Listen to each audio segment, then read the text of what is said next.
Assalamualaikum dan salam bola sepak Malaysia. Selamat datang ke Bola Kita TV. Saluran yang membawakan berita dan info terkini dunia bola sepak tempatan, terus kepada anda.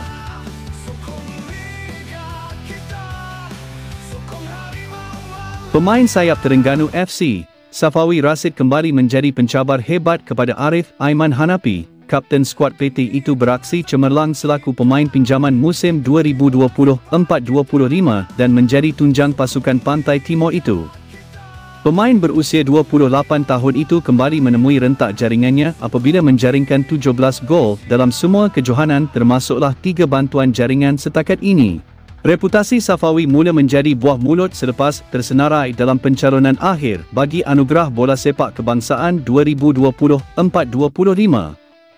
Selaku pemain tengah terbaik oleh Malaysian Football League, beliau bagaimanapun berdepan persaingan sengit bersama Arif Aiman, selepas kedua-dua pemain ini menonjol bersama pasukan masing-masing. Pemenang anugerah pemain paling bernilai, MVP Liga Malaysia 3 kali berturut-turut ini, cemerlang mencatatkan 18 jaringan dan 14 bantuan jaringan musim ini. Persembahan cemerlang beliau ketika membantu Harimau Selatan beraksi dalam saingan AFC Champions League Elite juga menjadi antara detik penting musim ini. Seorang lagi pencabar anugerah tersebut ialah pemain tengah Sabah FC, Stuart Wilkin yang terus konsisten mengemudi jentera tengah The Rhinos musim ini. Jadi siapa pilihan anda?